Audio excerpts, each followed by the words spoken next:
can see your lips moving, so I know you said, "What's up, Euchre?" Hi. Hey, J.A. What's up, kid? How are you? Doing swell. How are you? Fantastic. Fantastic. I love it. Thanks. You're gonna send Billy that one that you sent me before that one. Oh, yeah, absolutely. Well, I think he's getting soft in his old age. I got to be honest with you. I send funny ones. You send disturbing ones. That's the difference between our friend quality. My I friends, was gonna say that. I'm like, man, his friends are different than my friends. so the friends, for the record, who I'm getting those from are like Byron Lane, Jim Keenan, of Matt course Morrow, I know. Yeah, totally. I Amy knew Dwyer. that. I knew that. Yeah, 100%. God, I need to start hanging out with good Christians. You know? Yeah. What's going on? Nothing. Just living the dream. I know. I have a closing that's happening right now, and the lender's really bad. The lender wouldn't do the questionnaire, said it's not their job. Are you the Yeah. seller? The seller, they wouldn't accept No, are you representing the seller? the buyer. Oh, you're representing the buyer. Oh, great. Yeah. And so I got the questionnaire and I got the master insurance, and the oversight was they didn't add the wording. You know how they add the wording on the master insurance policy for the bank, and the lender's like, it's not my problem. She's like, you just need to get it done. I'm like, you suck, for the record. I'm like, I'm just telling you that. And I will never use you, and I will tell everyone not to use you. I'm like, this is why people don't use credit unions. Right. They think it's the way to go. And I'm like, Mm-hmm. you get paid a salary. You know what I mean? Like, you're just not vested in the process here. Yeah, it is our client. Yeah. And they don't want to work for it. I'm like, that's sad. Right. Margaret. I should grab my book here. It's all my highlights. Hi, Billy. Ooh. Hey, Margaret. How are you? Oh, I'm sorry. Was I live? It's okay. I'm on 100 now. I'm gonna dial it back. Oh, sorry. No, it's fine. I'm the loud one here. That is true. Mm-hmm. So I had a perfect opportunity to read everything I needed to. I dropped my daughter off at college yesterday, which was a little devastating. Aww. I mean, I'm sure it'll be thrilling, great, because it'll be quieter at home. But I have the book on tape, so I was able to listen to it all the way back, and really focus, get into it, and cry a little, and that. Yeah. My Aww. little baby, she's so cute. What year is she? Freshman. Oh, So okay. yeah, she's going to be a nurse. So I'm very excited. Nice. Down in Connecticut. So it was like a 3-hour drive. So it was nice to be able to have that gap of time to be able to really focus and listen. And so Right. that's what I heard this story and that story. Anyways. Yeah, so, exactly. Yeah. Yeah. Awesome. My baby. Good. My glasses. Nobody can prepare you for letting them go. Right? Yeah. I know. Yeah. I'm looking forward to getting rid of my idiots. I got to be honest with you. I always said that, and then when they left, I'm like, ooh, no bueno. I get it. When it's all clear, then I'm stuck with a wife. I fully understand and full disclosure. Or the girlfriend, whichever happens first. Oh, what? Exactly. Man. Yeah, my kids that's a my handful. kids are awful. Stop. This is being recorded. Oh, that's all right. Which one had the rollerblades? I saw the video yesterday. Yeah, that's my 12-year-old. He's at least kind of funny. But yeah, they're both. The dad like you. I don't mess with them as much as I used to, probably because my wife got really annoyed by it. But I can get back on that. Of harassing them. Yeah. Is that What's Tom? up? Hey, Tom. It is. Hello, how you doing? Tom, I still have your golf club in my car. I know, we gotta go out for a lunch date. Yeah. Oh. I'll call you after this. Okay, sounds good. Hey, Billy, I'll let you know one thing. You got to keep making fun of them because my kids are now 16 and 20, and they are relentless on me. So Yeah. Hey, Tom, I'll tell you a story. Maybe like 2 months ago, my youngest was standing outside and he was having kind of a day.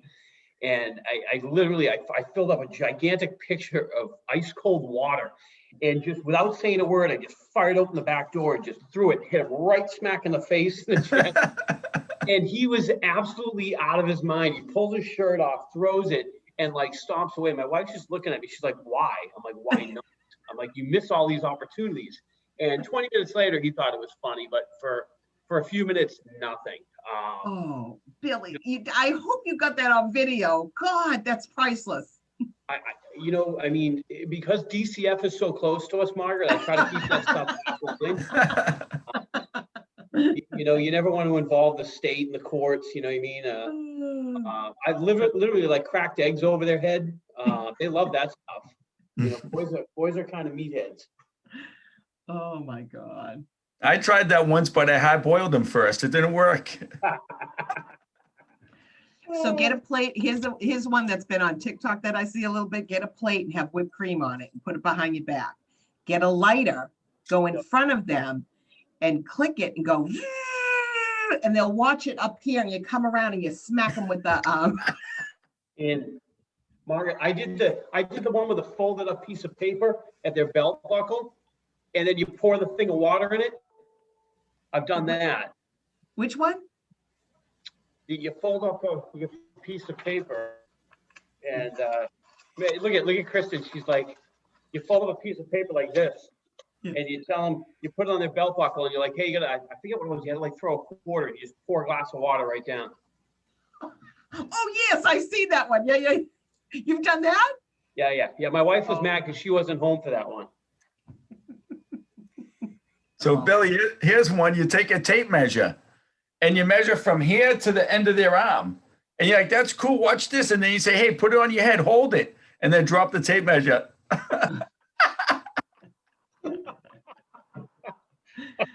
Oh, our kid's a glutton. It's awesome. Look at all these people today. I love Come it. on, peeps. Where's our guest? Where's our guest speaker? Rehab. He's coming. What's up, Justin? Hey, Billy, how you doing? Good, buddy. How you been? Good, can't complain. How'd you like the games this weekend? There was some, that first game was pretty solid last week, and I'm thinking that TB12 is going to shot. I do too. Hi, everybody. Hello. Hi. I'm keeping my camera off because you don't want to see what this looks like today. Oh.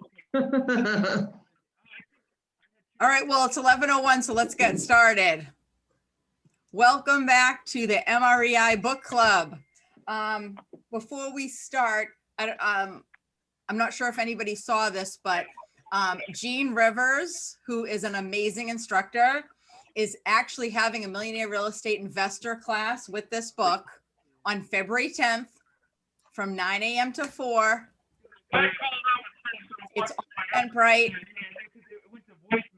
Hold on, let me mute.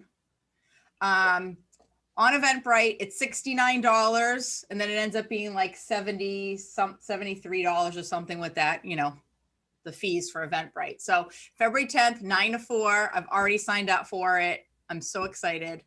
So I figured you guys might be interested in that too. It's an all-day thing, but it's with Gene Rivers. So what more would you want, honestly? If you need the link to it, I'm happy to send it out to you. All right, let's get going. So we read pages 27 to 60. What are our ahas? What do we learn? What do we like?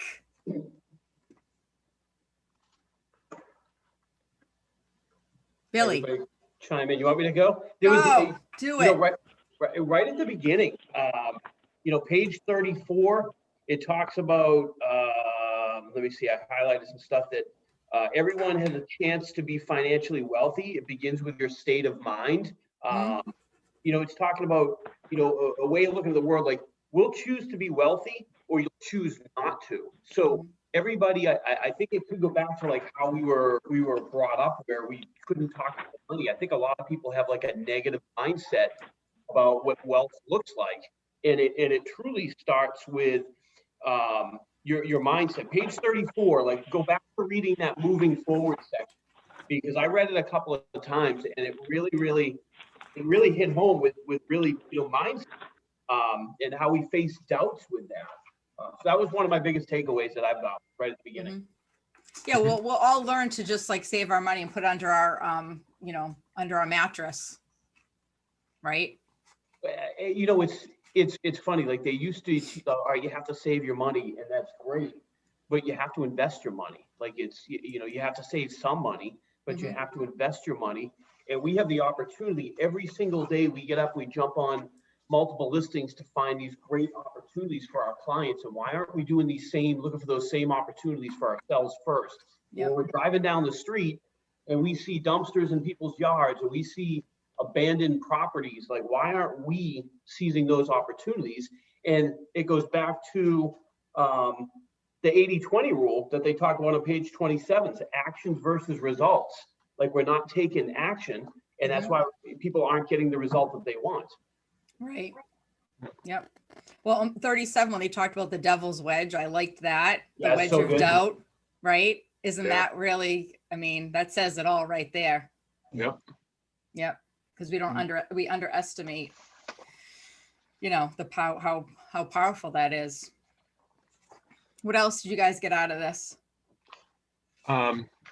First of all, I was up at 5 this morning, and that's when I chose to do my reading. And Nice. I feel like I gained a lot more versus trying to do it at night when I'm tired. Mm-hmm.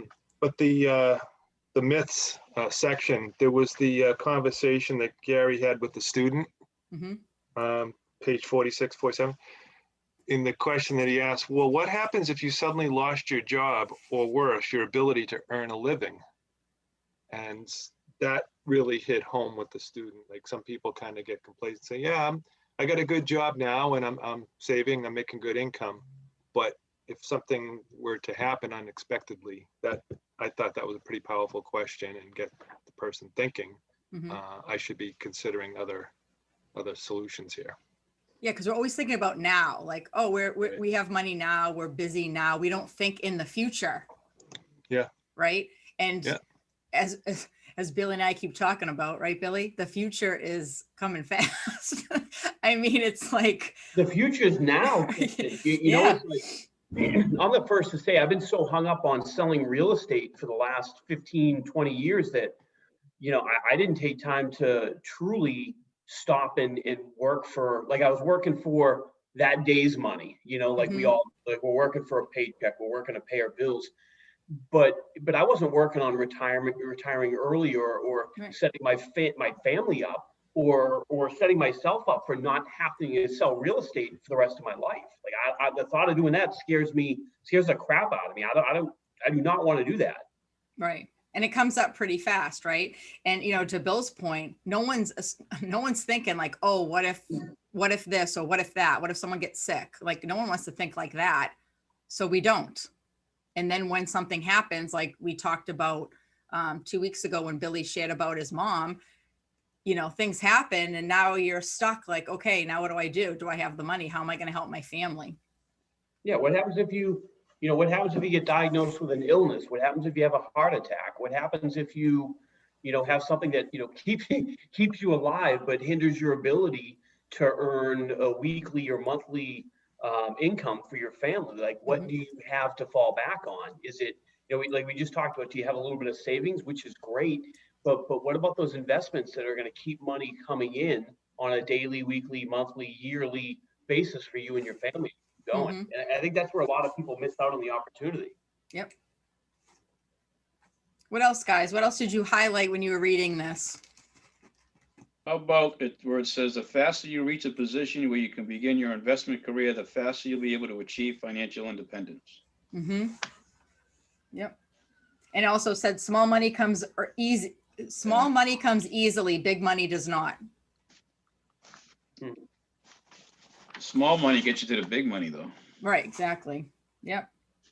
Baby steps, right? You got to crawl before you can run. Mm-hmm. That's why a lot of people don't want to invest. They don't want to do the baby steps. Right. The They just beginning wanna- is the beginning is the most work. Mm-hmm. And then thereafter, there's another point that I did underline. I think it was at the beginning. Well, you might have hit on it a little bit, Bill, where it says opportunity is special. Great opportunity always lives on the other side of your fears. But if you start with, once you, well, you'll probably be asking me the question anyway, so I'm not gonna start now. Yeah. Yeah, Steve, I mean, you were saying it right there, just, the biggest obstacles most people face are their own doubts and fears. Building financial wealth can seem both daunting and dangerous, but as we said, opportunity, especially great opportunity, always lies on the other side of your fear. Right. And that goes for, success lies on the other side of that. But why people stop short of it, I don't know, including myself. We all kind of do it if you have fears. Mhm. Like a Yep. little kid on a bicycle with training wheels, and you go outside and say, we're taking them off today. And they're worried about falling down, but when they fall down, they seem to bounce right back up, and it really didn't hurt that bad. And then they finally figure it out. Right. At least that's what I do with my granddaughter when I let her go down the hill, but we'll see what happens. Yep. Now we're too old. We don't want to break a hip or anything. So, No. yeah. Awesome. What else did you get out of what you read?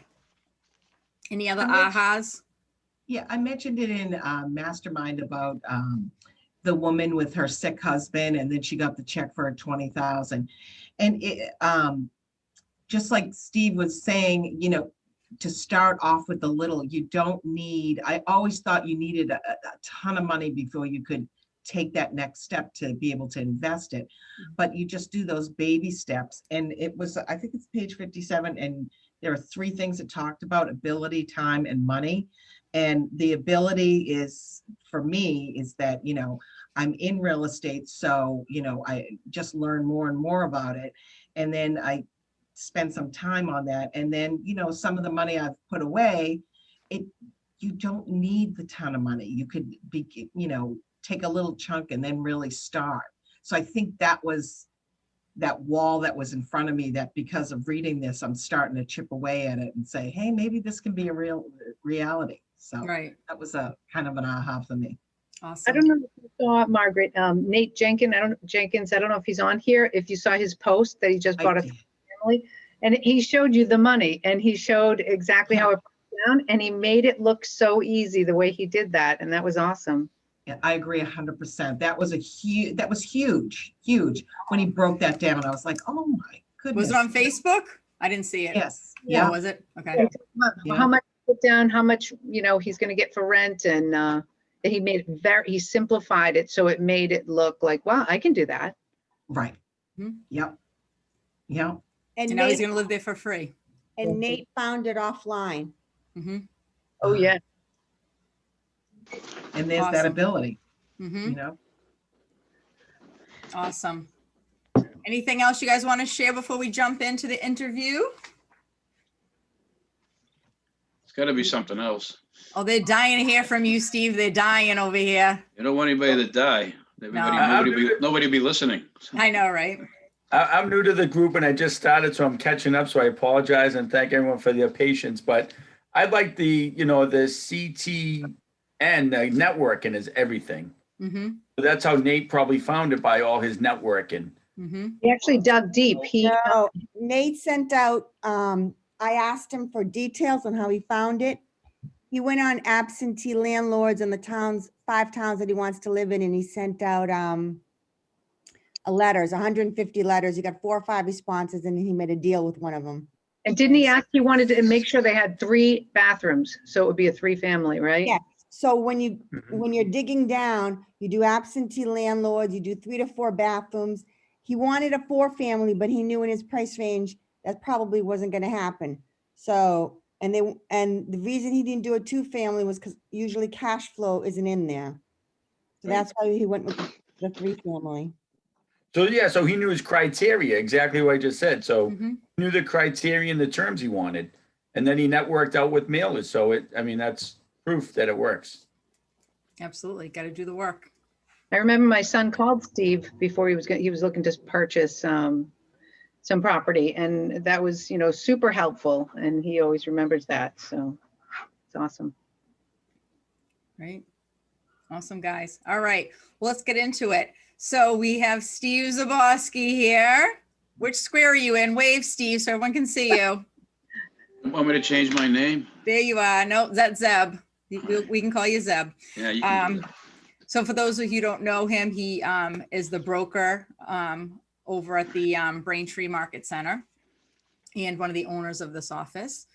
So we're going to talk to him today about investing. He's an investor and a builder, and he's been doing this a really, really long time. Some of you might not have even been born when he started doing this. Enough. It's true. It's so true. So Steve, tell us a little bit about yourself.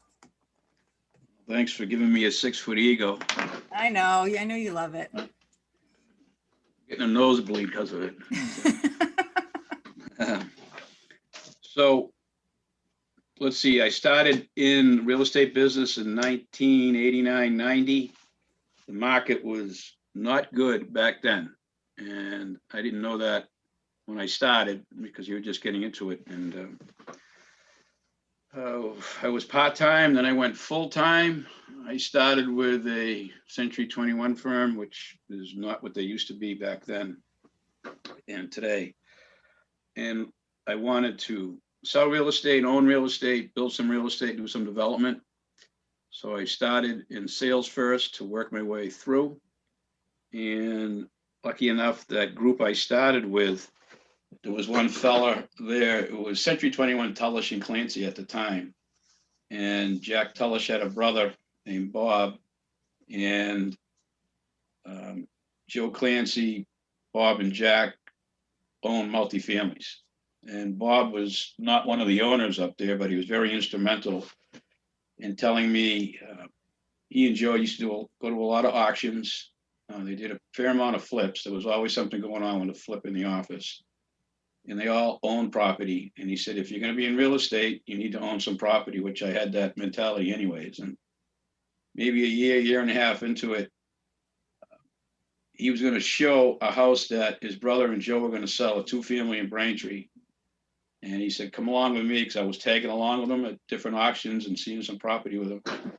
And he showed it to some of his son's friends. And he said, if they don't want it, you should just buy it. And they didn't want it, so I bought it. Awesome. And how old were you? I was, let's see, now I'm 50 today. Mm-hmm. No kidding. I think I was 30, 31. It's right up the street from the Braintree office. I could walk to it from here.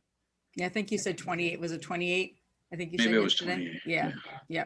So you got into real estate business in around 1990, Mm. and then you bought your first investment property in 92. So you've Right, only so been in I real would- estate for I 2 would be years. 30, 31, 32 then, right? Okay. Couple okay. of years. Yep. Okay. And I moved in and it was I remember it was $165,000. And I did some work on the second floor and I moved into the second floor, which is bigger than the first.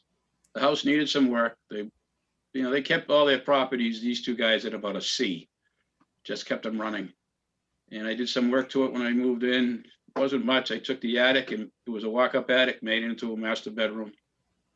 And then I had to come up with a couple $100 a month myself. Then the downstairs moved out. I rented the upstairs, which was where I was, the second floor, which was bigger. And at one point, I was covering everything but water. I had to pay my own water.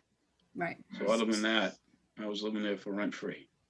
Yep. So you bought it as an owner occupied, rented out the other units, That's right. lived there for free. And how did you get the money to purchase the property? Actually, at that point, I had a trucking business and I had to get out of that business and make some lifestyle changes. So I borrowed $20,000 from my folks. And then they put a lien on the property in case I didn't pay it. And they would foreclose on me. And then what happened was I paid back $15,000. This is probably going a little too deep, and they forgave the last $5 and gave my sister $5. Nice. Just to be fair, right? Yeah. Well, so that's a good thing. If you need to borrow money, just say, hey, can I borrow the money? And you can put a lien on my property. Yeah. Right? And they weren't, you know what? They couldn't do it at the closing. They had to do it afterwards. Mm-hmm. Anything can be done afterwards. You can quit your job the next day after you own a house. It's everything before that. Yeah, we don't want to do that, but yeah, sure. Well, that's what the banks think. The banks only want to know what you're doing in history. They're not too, they think the history is going to become the future, but it doesn't always work out that way. Right. And what town was the house in? Braintree. Do you still own it? No, I in 2002, I think I sold it for just, might have been 365, 370, and I did a 1031 exchange. Mm-hmm. That was the first time I learned about 1031 exchanges. I knew about it, and I was reading about it. I heard, I'm all ears today, and I was all ears back then. And if it was any way to save some money and move money around without paying capital gains, that worked for me. And I would have had to pay a lot of money in capital gains. So for those of us on the call that aren't familiar with a 1031 exchange, can you explain that a little bit? Excuse me? Can you explain a 1031 Yeah. exchange? Be glad to. Thank you. It's changed a little recently. It's called when you take, since I lived in one of the units, I wouldn't have to pay any capital gains on that because that was my primary residence. But the second floor was rented out and I would have had to pay capital gains. So when you take a property, whether you live in part of it or none of it, let's just go with an example. You have a 4-family and you don't live there and you bought it for an investment and you're going to sell it. If you sell it and buy another like type property and it's more money, then you don't have to pay the capital gains on the money you made from the 4-family. That's it in a nutshell. It's, you get a little more, if we've had, I think it was just, wasn't it maybe 2 months ago through probably in Cummings, that young lady that comes in, she's the attorney. Anita Anita, Hill. yeah, she recently had somebody, a guest, come in and do the 1031. I've actually used those people maybe a year ago to do a 1031 for me from, I sold 2 properties, one in Weymouth, and the other one was in Braintree, another property in Braintree, and I bought some land in Hanover to build. Mm-hmm. And I used that money to do it. So I didn't have to pay capital gains. Nice. And when It's you a very good option. You know what it does? It pushes it off a little bit, the capital gains. You're basically pushing it off until you sell everything someday. But if you're going to set up your estate, then your estate won't have to pay any capital gains either if it goes through estate planning. It's one of my fans. Hold on.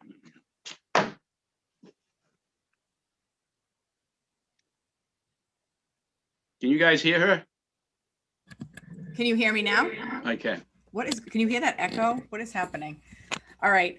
Were you nervous to buy your first investment property? Maybe slightly, but not too much. I was looking forward to it. Mm-hmm. I'm glad I brought the property I did. Instead of buying a single family for my first house, it was the 2. Mm-hmm. I think that's a great way to go, whether it's a single or a couple.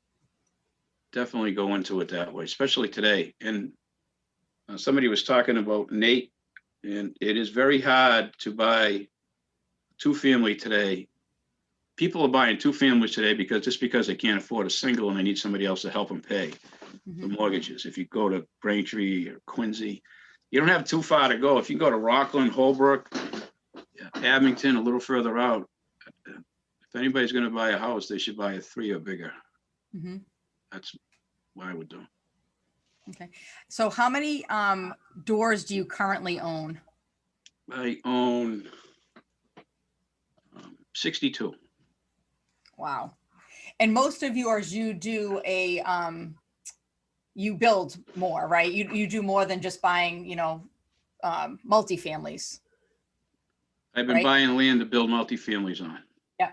So can you tell us a little bit about that? The building part of it, Yeah. or the purchase to, well, we've had classes on it and I'll teach another one soon. Anybody that's in real estate, a couple of things, the only thing you can do wrong is not own investment property. Mm-hmm. And then you should always know about land. Because land is, if I ask for, well, ask it, raise your hand if you understand land purchases and what the zoning is in some of the towns that surround you. So Bill's got his hand up. 2 Bills, Dara.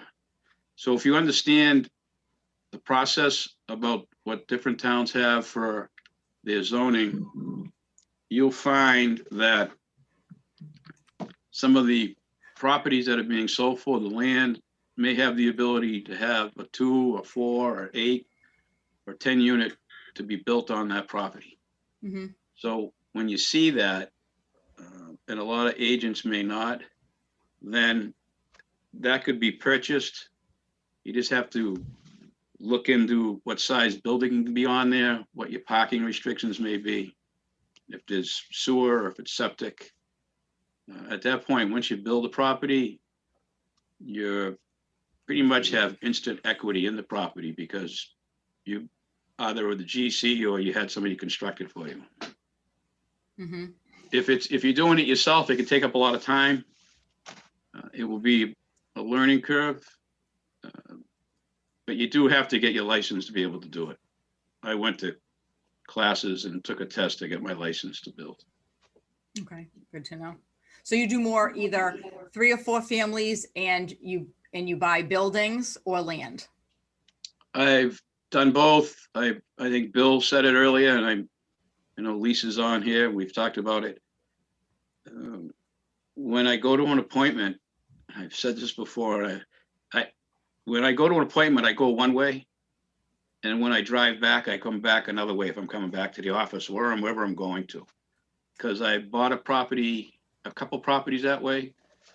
I bought a 6-unit building, brick building over in Abington it looked like a cut through, and it was. And then I was able to, there was another piece of land that was with it, and I could put a 3-car garage there. And since I was doing that, I went to the zoning board to ask them if I could put another apartment above the garage, which they said, okay. So now it's 7 units plus a 3-car garage. So the value has gone way up since I purchased it. Oh, And it's wow. been a very good investment. They're 1-bedrooms and it's kind of low maintenance. It is low maintenance. I keep them up. My properties look good. And why is that? It's me. My name is Mhm. somewhere along there that I'll have the ownership, but if you are doing work in these towns and you're gonna go back in front of boards again, it's nice to be able to show them renderings or pictures of what you have or what you purchased and redeveloped. So they're gonna say, hey, the guy does a good job.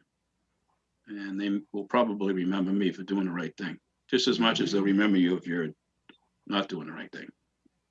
Right, exactly. I'm sorry about the feedback, guys. I don't hear any feedback. Oh, good. I'm not hearing any. Perfect. Okay. So do you flip properties? Yeah, we're doing one, I don't know why, I went all the way to Middleborough because I heard about one and bought it down there. So we've been working on that for a while in between a couple of properties in Hanover and a new house in Holbrook. Mhm. And the house in Holbrook was unfortunately, somebody drove through it, so it had to come down. And I'll tell you, I think Bill said it again, if you drive around and you see derelict properties or the grass is overgrown or there's a dumpster there and it's been full a while and nobody's taking it out, get on the phone and start finding out what's going on with it. What Nate did is perfect.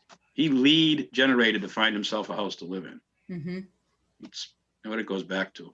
It always goes back to lead generation. Yep. What towns do you typically buy investment properties in? So I try to stay close to home, 10 miles away Mm-hmm. so far. Unless I buy something bigger and it's further away, then I might be okay with that. But I haven't gone much further than that. Okay. And how do you find properties to purchase? What's your process? Like Nate did, Yes. that little 6-unit building I was talking about, I sent them a card, do I have one here? Yes, you do. That little card probably made me about $600,000 right there. And I just sent it out, asked them if they wanted to sell it. And then was maybe 3 weeks later, I got a phone call. Now the people are calling me back, don't know that other cards are going out to other people. They think they're the only ones getting this card. So you got to kind of figure out what property they're talking about. Usually they'll tell you after a moment that you sent me a card and I live in X, wherever they live. And that was the one that got me that 6-family. I purchased a house with some land in Holbrook. And a neighbor took me to court for what I wanted to do for a subdivision, which they have the right to do because it's fine. But the value of what I paid for the house In the land, I could sell the house for that much money, and it's only been a couple of years. So the land now was going to be a 4-lot subdivision with a 5th lot that could have a one of those storage spaces on it. So instant equity just by purchasing it. Mhm. So you drive around, you look for properties, Yeah, you send handwritten notes. I do. Anything else? Knock on doors. Knock on doors, okay? Drive around, handwritten notes. The MLS, sometimes you can find something on that. Mm-hmm. That's where you might find the land, because again, some agents don't know what they're putting out there, what they may have. Mm-hmm. Yeah, it's pretty much what and I get people that will call once in a while. You know, I bought a property in Holbrook. It was Sullivan Real Estate. I don't know if they're in business anymore, but they just had it. Their father was the one that ran it, and they didn't want to take care of it. It came with a 2-family, and it came with a 7-unit.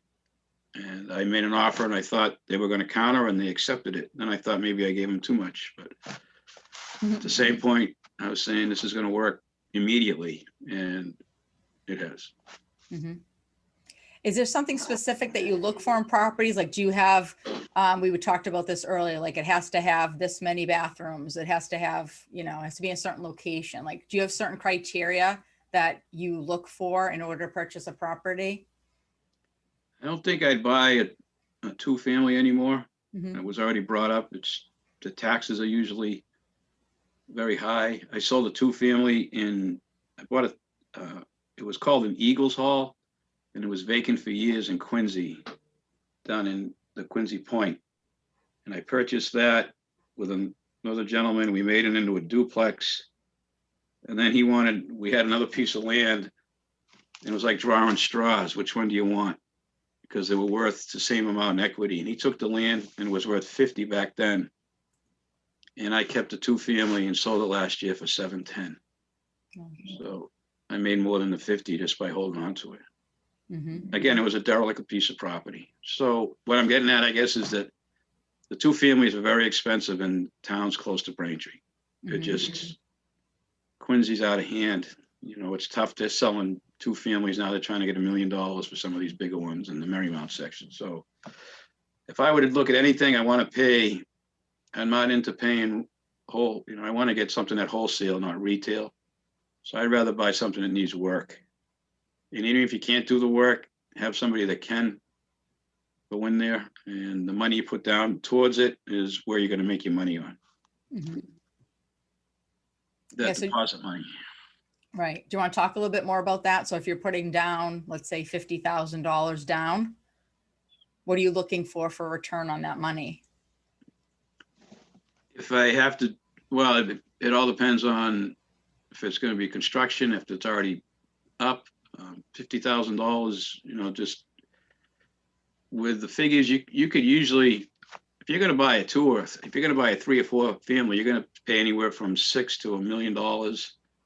So the 50,000 is I guess a good example, but with the round figures, if you're putting down 30% and it's $1 million, you're going to need $300,000. You're going to probably want a cap of no less than 5%, but that's relatively low. It used to be much higher. I don't have it right in front of me. There's different ways to come up with what you may want to make on your money when you put towards a purchase. But if you buy something that needs work and you either have the ability to do it or somebody else can, then you should be able to make some money quickly on what the value is. You should be able to, as I'm doing right now, to buy something else, refinance within a year or so out of some of those properties and put your money back in your pocket. Interest rates have gone down. I mean, they've gone down. And these banks, the banks don't normally, unless you're going to live there, it's not going to be a 15 or a 30-year note. It's going to be probably a 10-year note with a 25-year amortization rate.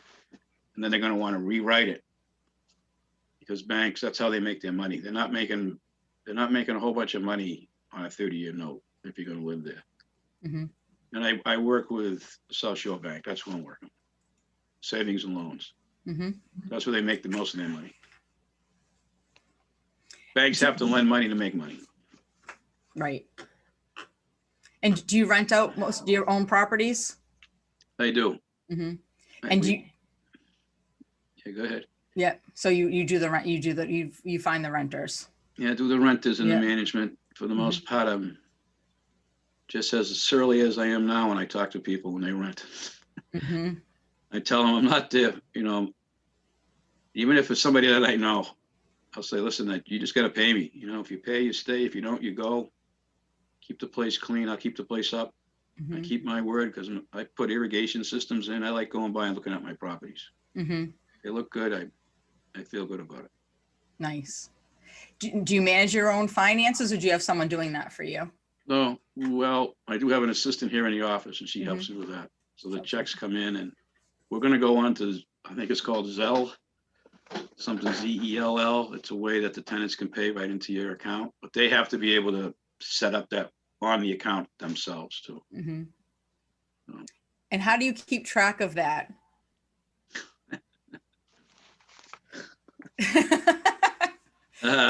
You could do it on, I just have a 3-ring binder still and they come in and it's just as easy to check it just as quickly as Kelly does that versus going in the computer and checking it. That way I can see if somebody hasn't paid after 3 or 4 days and it's not normal for them to be late.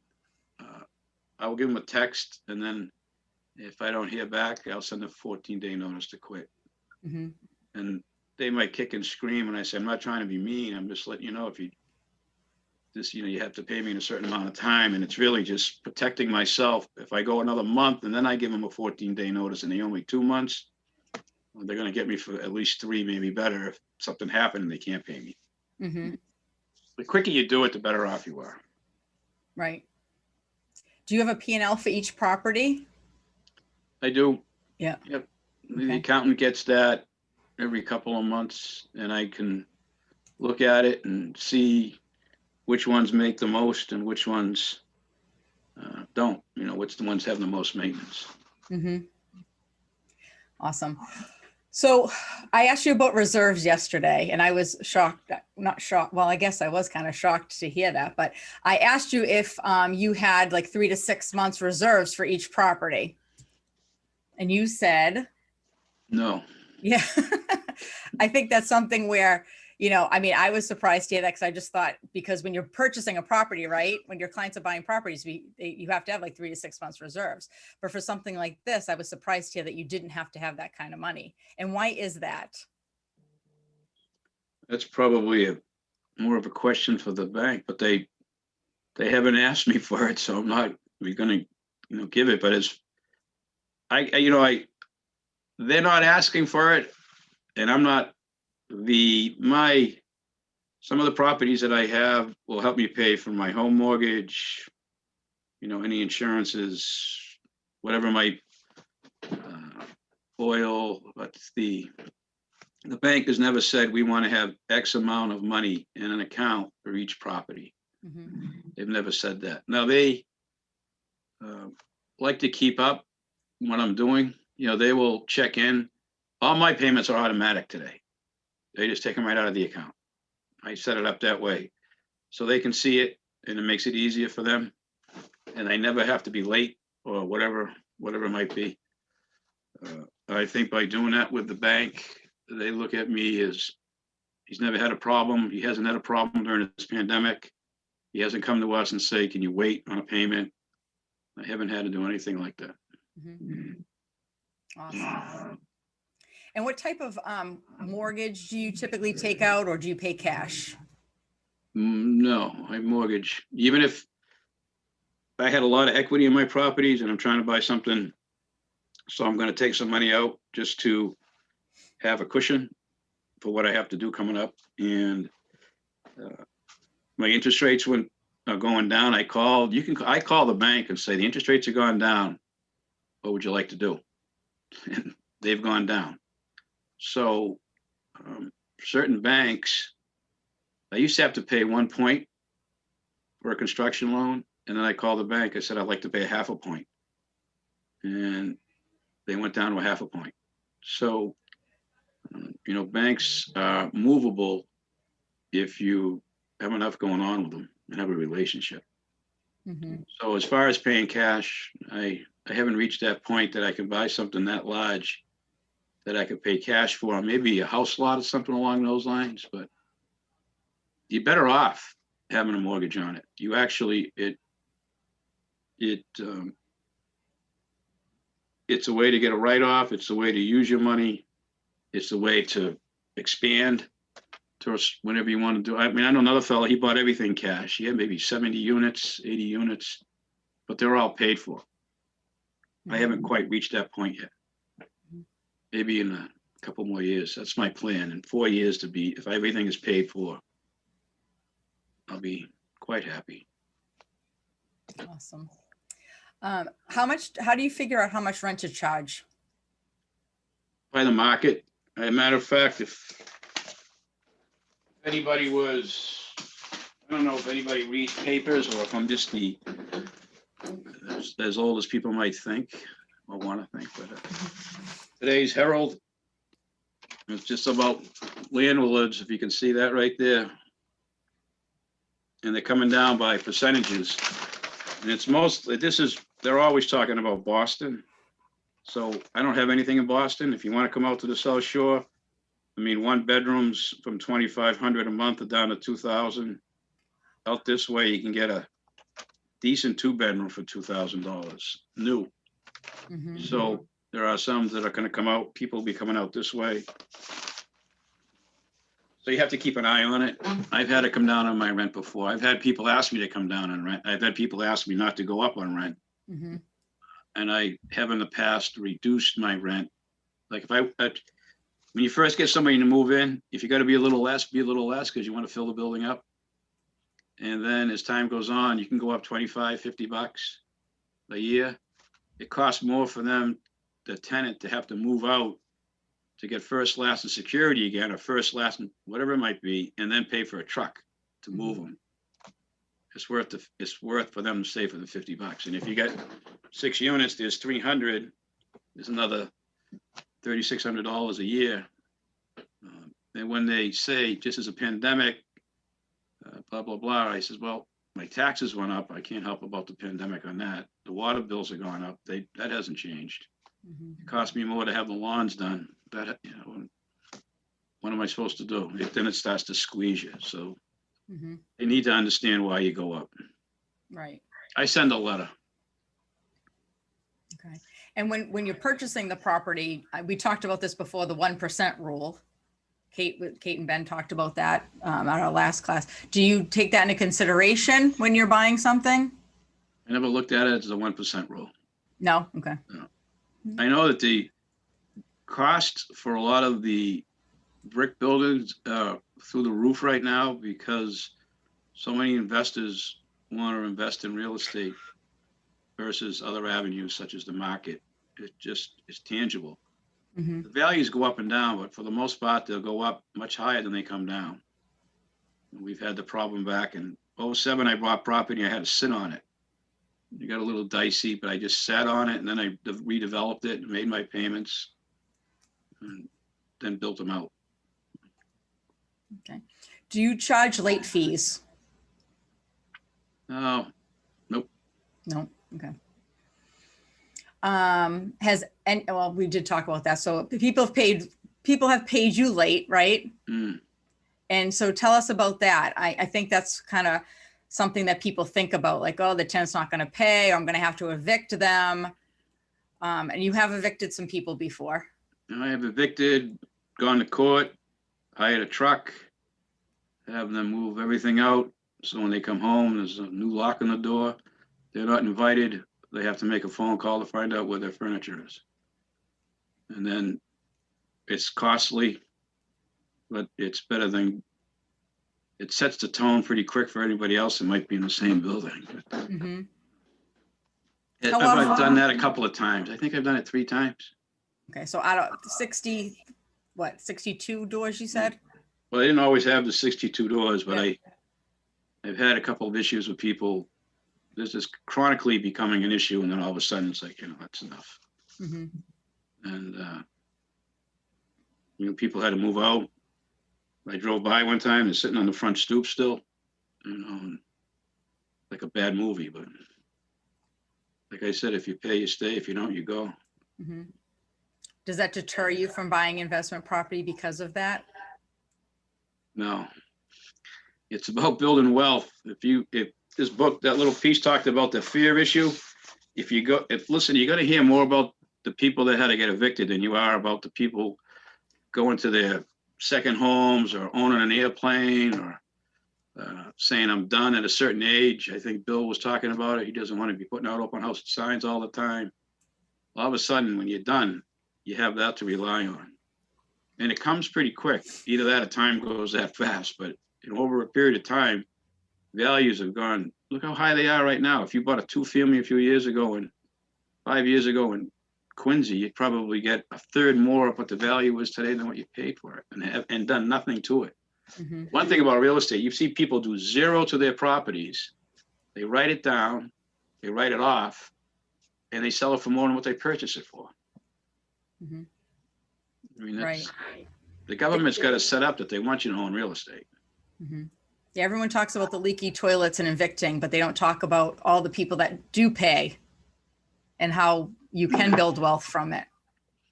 Yeah, I don't have that many bad tenants. You know, I have one building I bought for redevelopment, and they pay the least. And it seems like the people that pay the least are the most problematic.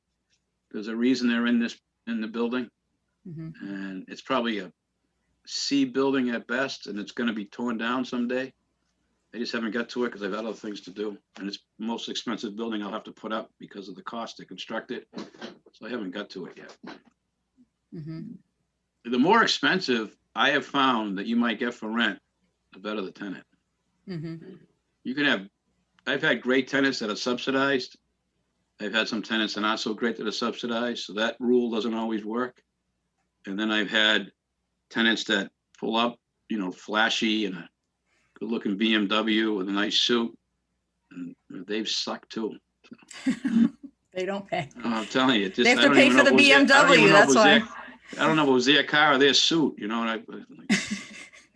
So I go by the credit. You got to keep an eye on what that is too today, because if you looked in the paper the last month or so, you see a couple of agencies got a little caught up about how they spoke to Pacific tenants, and you can't really say good credit today, but you can say do a credit check.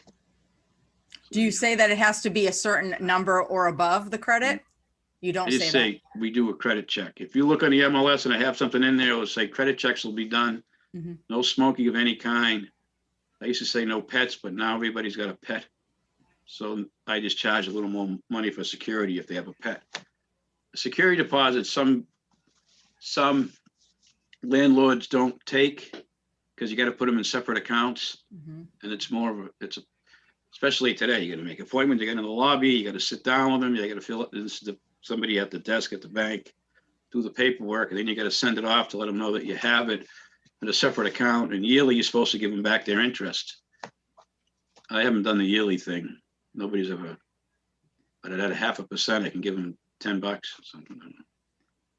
I don't know. So why do you feel it's important for real estate agents to own investment properties? Because you're a real estate agent. The more you know, the better off you are as a practitioner, and the more you're going to be able to talk the same talk as an investor, somebody who wants a 5-unit, a 10-unit, a 2-family, all that. The more you're able to talk to them successfully and understand what you're talking about, and they're going to know, you know, if you're trying to flim-flam them with some bullshit, it's not going to work. So, Mhm. everybody should own a piece of property, investment property, Mhm. and you choose the ones that you like to own. I don't own a condo. I keep everything close to home. So that's just how I think. Mhm. So if you could share one piece of advice with everyone, what would it be? I think we just said it. You need to own a piece of property. Mhm.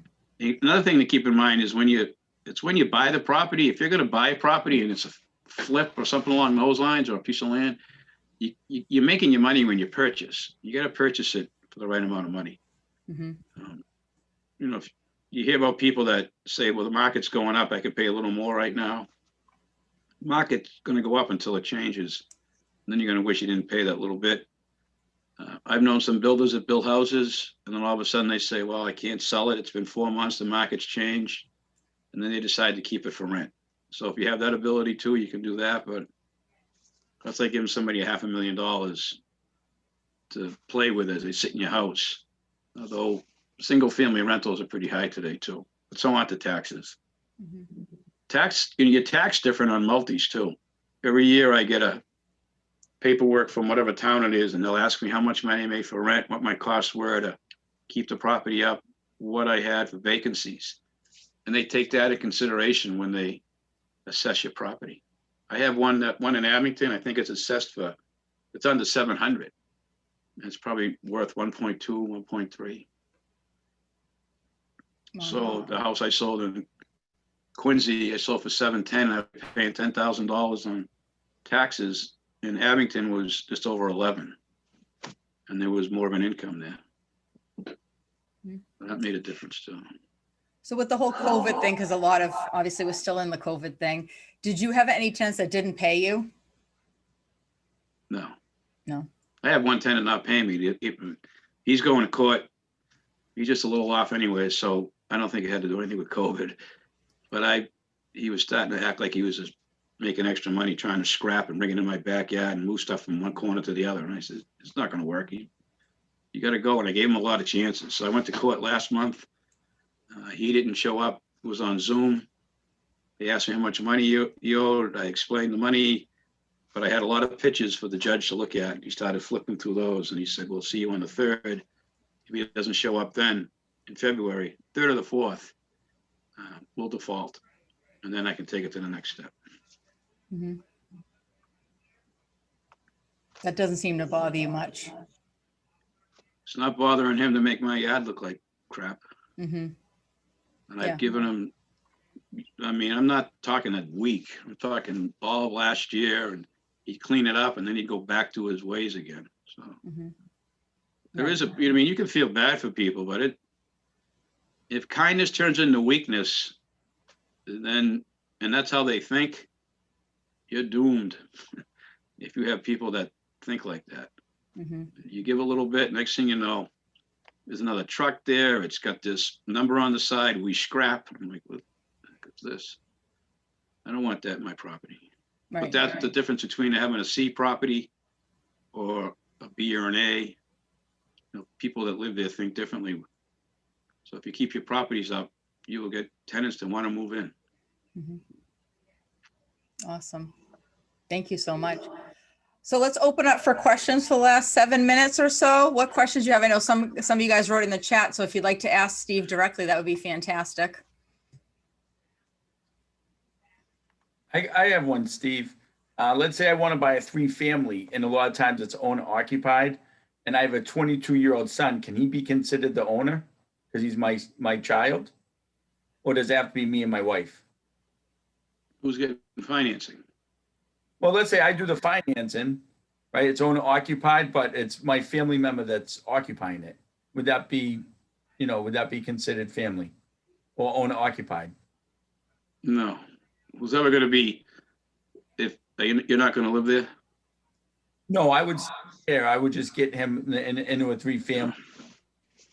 Maybe not charge him, but charge the other 2 people. No, it's supposed to be you.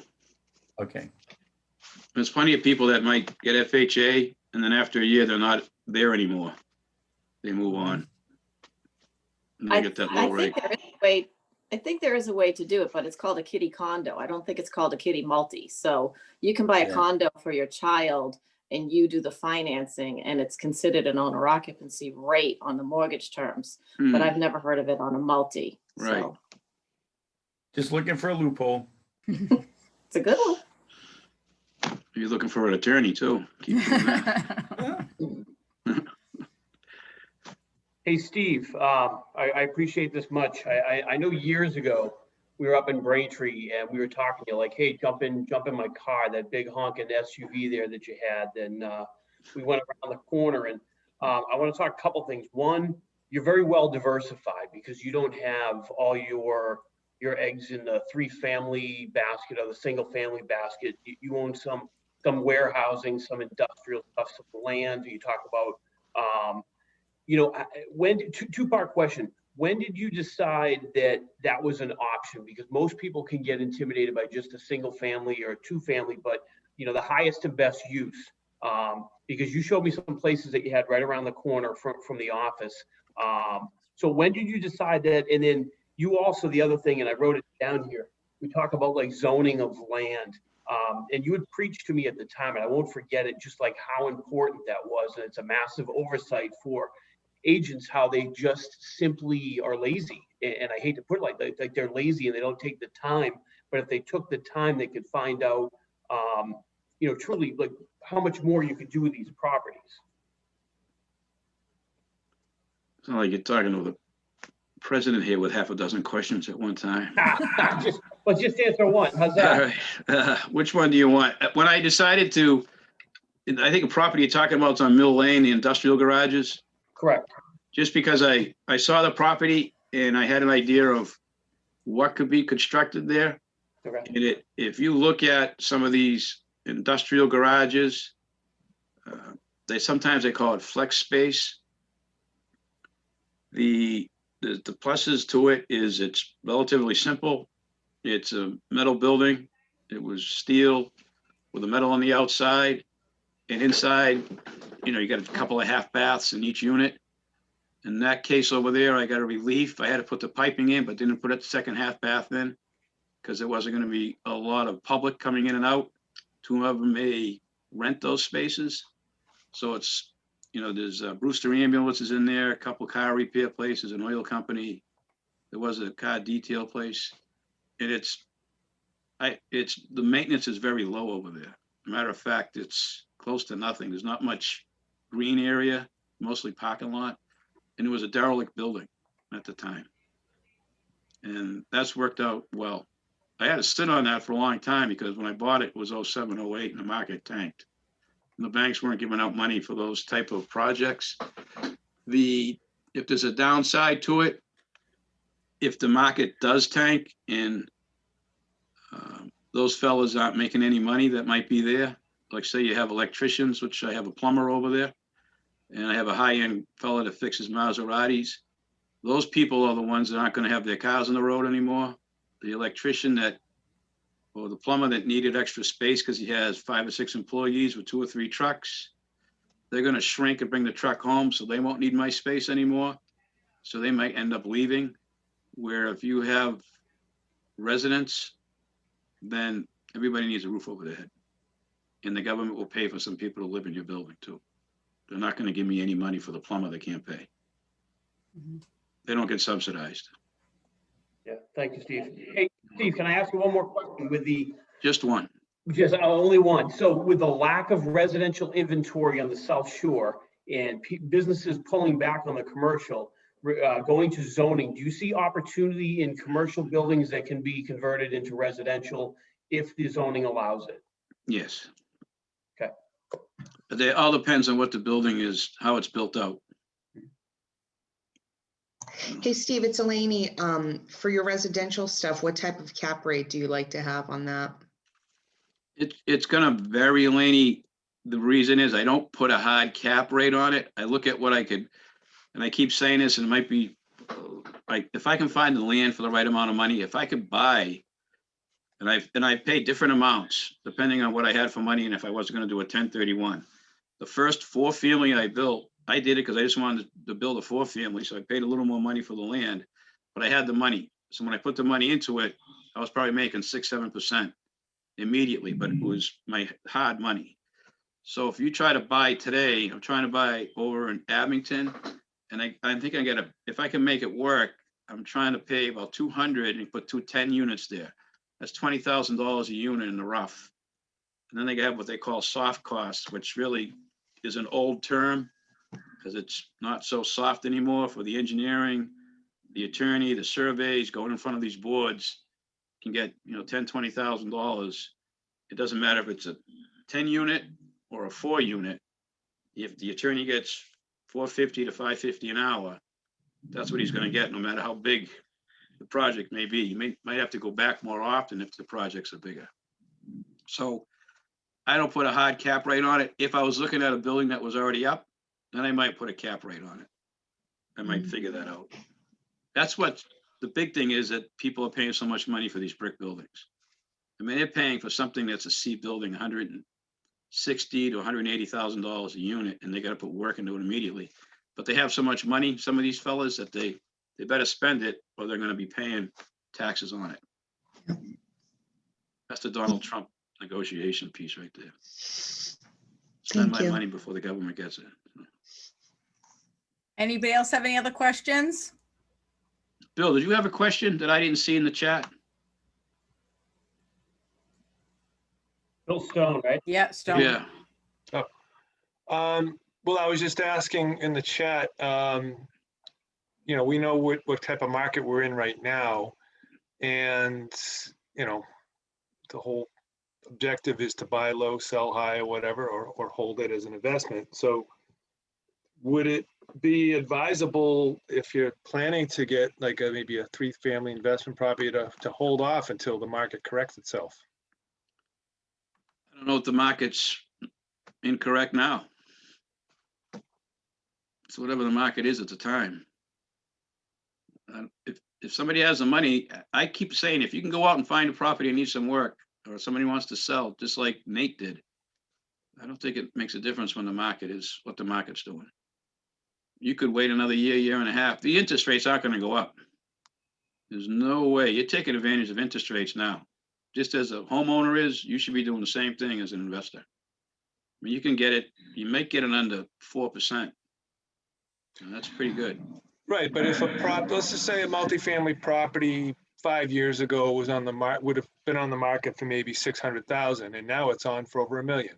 Yep. Does it make sense to pay that $1 million price tag right now?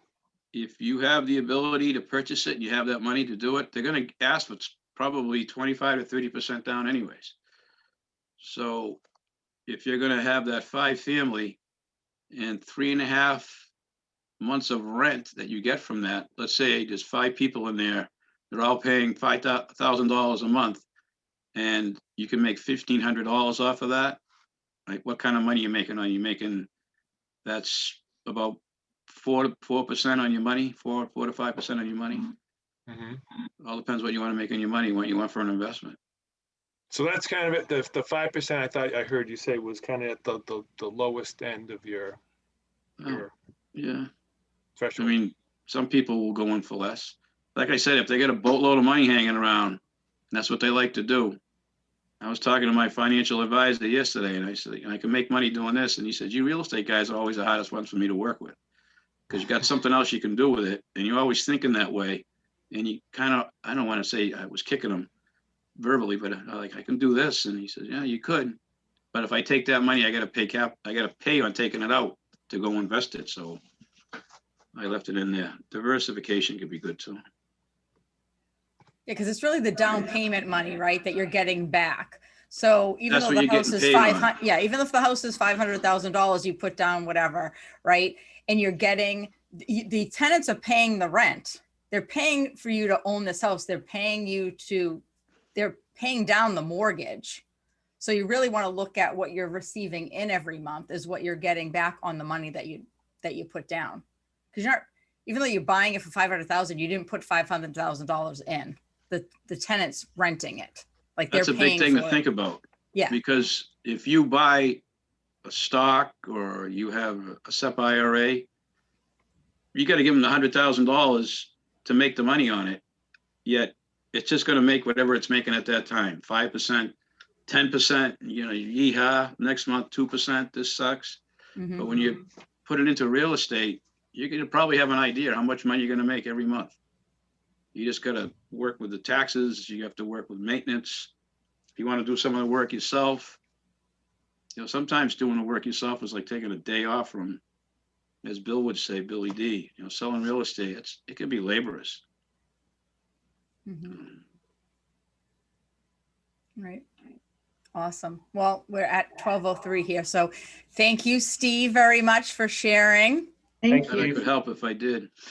Yes. Absolutely. Was that helpful? Did everybody get something out of that today? Thank you. Go lead generate and go Awesome. south. Yeah. Thank you. If you go Awesome. south, you'll be better off. Sorry we couldn't get Thanks, to all the guys. questions. That's what happens when we have an hour left, but we can always ask them next week too. So, or in 2 weeks. So we'll see you at the next one. Just look out for my emails and my social media information. Thanks Thank for you. listening. Bye, guys. Thank you. Thanks. Bye-bye. Thanks, Kristen. Thanks, Steve. Thank you. Thank you both. Bye. Yeah, it was good seeing me, right? Yeah, it was. Great seeing I you. miss handsome. you, Zebby. Oh, he left. Figures, huh? Right? I love that guy. You could have called him Dad. I Aw. almost did. He would have blushed so bad. It would have been good for him. I know. The guy's smart. Super smart. You know, the guy's definitely, that one in Hanover, and I didn't put it out there, that he has right now, was an old furniture building that was sitting empty on 139 for like 35 years. And Danielle, it was in between the old Little Peach in Rockland and the Tedeschi's in near Paul Vaselli's old house on East Water Street. Yeah. Coming from Rockland to Hanover, as soon as you The get piano into- store? What's that? Did you say the piano store? Yes, he bought that. Oh, okay. So he's After it been- fell down? it like was half fallen over. He bought it, approached all the, that thing's been sitting empty since the 80s. He bought it and he's putting up townhomes. You drive by there right now, I think there are 4 or 6 townhomes there right now. I drive by there every morning. Those are Zeb's. And because he door knocked all those neighbors within, X amount of distance. And one of them was like, hey, do you know Billy D sold my dad's house? And then Steve called me, he's like, hey, buddy, put in a good word for me here. And because the abutters to the property could have, made his life miserable. And it was the Osgoods. And then I called him back and I'm like, the guy does a great job. And look at him, he's crushing it. Mhm. So, Awesome. It's all good. all right on. Nice job, Bucher. Thanks. I'll call you later. Go sell some real estate, will you? My brother, my brother called me and was like, hey, he sent me an address and he's like, hey, I told this guy that I had met like a couple of years ago, because he's got 2 multifamilies in Brockton. Yeah. And he's like, hey, if you ever decide to sell them, call me. He called the guy the guy called my brother this morning. No shit. Yeah. So it's like in a trust, him and his brother, and they just want to get rid of it and sell it. So, Oh my God. Just and like they don't buy want to it- go on the market, huh? Buy it and turn it. Well, Or I you guess get it's on all, hold. I think it's all done because the guy's in construction. So I think he's kind of like Steve, make sure that's really nice and everything. So Yeah. we're going to go take a look at it. So I'm doing my due diligence. That's fantastic. I know, I'm so stoked. It's exciting. It's like, I'm not excited to sell real estate. I'm on a, I want to do that, Right. you Yep. know? All right, cool. Go ahead. I'll talk to you later. Yeah, I'll call you. Bye. Nice job. Bye. Thanks. Bye.